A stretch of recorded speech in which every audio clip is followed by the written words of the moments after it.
Hi, today is going to be your introduction to cone drills. They're going to be your thing. You're going to do them a lot here at Southside Roller Derby.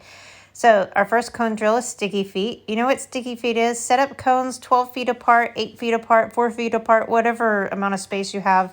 If you have 12 feet, do that. Do this for 5 minutes, hit pulse, and come back when you're done. All right, our next cone drill is going to be Grapevine. But before we do Grapevine, let's really get used to crossing behind because Grapevines have this thing, a cross behind in it, that really messes everybody up. So we are going to get comfortable with crossing behind and having our feet parallel to each other.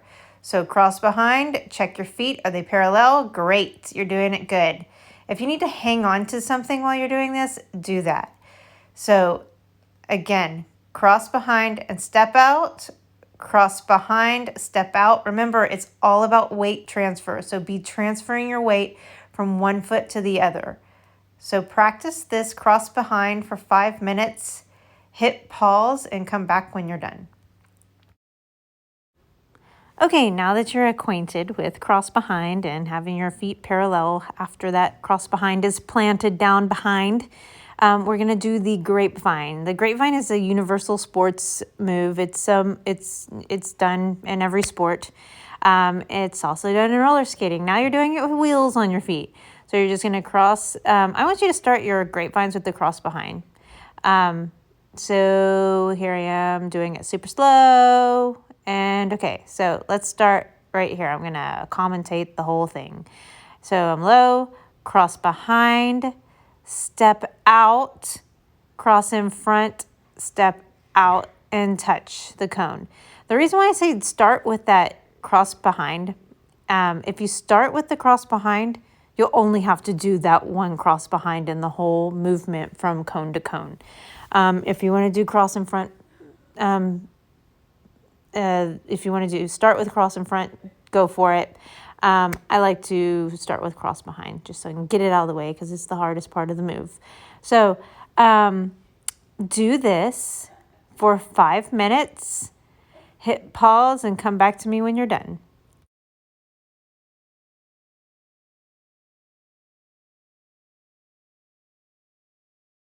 All right, here we are at our plow stop cone drill. So you're just going to do your plow stops in between the cones. You're going to come to a complete stop, touch the cone, plow stop, complete stop, touch the cone, and do that for 5 minutes. Come back when you're done. All right, here we are to turnaround stops. We're going to do that Mohawk turn and then a toe stop, touch the floor. So do this for 5 minutes, hit pause, and come back when you're done. All right, our next drill is the 2-foot jump. Put down a mat, get on carpet, get on grass, do something to slow your roll when you first start doing this.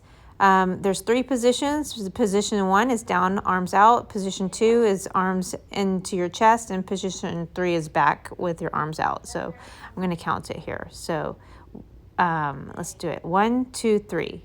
Did you see that? 1, 2, 3. 1, 2, 3. 1, 2, 3. Those 3 positions, you need those to be able to do this jump and be comfortable with the leaving the ground and coming back to the ground and not falling. So whenever you feel comfortable with the jump, I want you to take away your carpet or your mat or whatever that's stopping your roll, and I want you to do it and just roll around a little bit. Remember, we're not jumping over things. We're just leaving the ground. So do this for 5 minutes, hit pause, and come back when you're done. All right, now we're doing the 180. 180 is just like the 2-foot jump, except you are going to turn and look behind you for 3 seconds and then switch your hips around. All right, so we are going to turn, look, and jump and switch your hips. All right, do this for 5 minutes and hit pause and come back when you're done. All right, our next jump is the Mohawk Jump. So we've been doing the Mohawk turn, right? So now all you're gonna do is you're just gonna hop it a little bit. That's all. And please use something to hang on to while you're going through the motions, and before you go off and start skating and doing them by yourself. So hang on to something to your Mohawk jumps, and then come and do your Mohawk jumps at a very slow roll. And yeah, these are jumps. Hit pause and come back when you're done. All right, our next jump is the Waltz Jump. I'm actually not doing the Waltz Jump right now. This is called a Choctaw, but we are going to basically take the Choctaw and turn it into a little hoppy hop, which turns into a Waltz Jump. So you're gonna do those Choctaws, toe-toe transition, and then you're gonna start kind of jumping it, just a little tiny baby jump. And again, hang on to something and practice this before you start rolling. Also, you can do it on the carpet or grass, all these jumps, grass, carpet, yoga mat. Hit pause, try it for 5 minutes, and then come back when you're done. All right, this next jump is called a bunny hop. Basically, you're gonna skate on one leg and squat on one leg with the free leg out in front of you. And then you're going to jump off of that one leg that you are skating on. And when you come down, you're going to take a big push with that toe stop that's on the free leg. And it looks like this. You're just gonna roll, stick that foot out, and squat and jump and use that toe stop. This is really an intermediate skill. So go slow with this. Just figure out the toe stop plant with the push. The toe stop plant to the ground and the push. And just do it slow. Don't even jump it. But right now I'm kind of showing you what it looks like in real derby life. You just run, do a jump, and it's how you jump over things and land on your toe stop without rolling your ankle or breaking it. So we really want you to get used to using those toe stops when you're coming out of jump so you don't break anything whenever it does accidentally happen. Do that for 5 minutes, hit pause, and come back when you're done.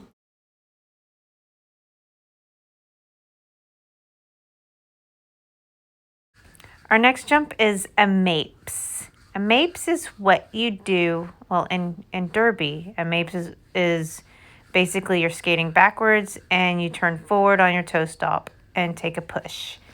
And it really isn't a jump, but we classify it as a jump. So you're skating backwards and you want to be forward, but instead of just stepping forward on your wheels, you step forward on your toe stop, and that toe stop push helps propel you in that direction a lot faster. And of course, again, we want to train you to work with your toe stops, so when you do find yourself on your toe stops, you don't sprain your ankle or break it. So just practice rolling backwards at a very slow roll and turn forward and on that toe stop and push. Do this for 5 minutes, hit pause, and come back when you're done. Okay, we're gonna end this class with the cross behind drill again because it's so important, and it's a tough one to get. It's really tough to get your feet to do the cross behind properly. So we're gonna practice the cross behind and stepping out. Step out, cross behind, step out, cross behind, and make sure when you're doing that cross behind that your foot is parallel with the other foot. And do both sides and hit pause. Do it for 5 minutes and come back when you're done. All right, we're gonna do the cross in front now. So you're gonna cross in front, step out, cross in front, step out. And remember, these are all, you're crossing, but you're also transferring that weight. So transfer that weight and cross. Transfer that weight and cross. Do this, both sides, 5 minutes, hit pause, and come back. All right, here we are. This is our last drill. This is the 2-foot spin. and it's just for fun. You're not going to use it in roller derby or anything. So you're going to have one foot skating backwards and one foot skating forward, and they're both making a C motion, and that creates the circle. Whenever you're moving your foot backwards, you're going to be kind of loading on that skating leg. So see how I'm kind of getting low when I go backwards? And the load, whenever I load down and pull up, it pulls me into that spin. So the spin is also called a heel-toe spin. And the reason why is because your heel and your toe come up when you're spinning, and that's what makes the spin happen. That's what makes these spin tight. So try this if you can do it. Wonderful. I'd like to see it, and it's fun. Just keep practicing it. And thanks for showing up today, and we'll see you in the next class. Bye.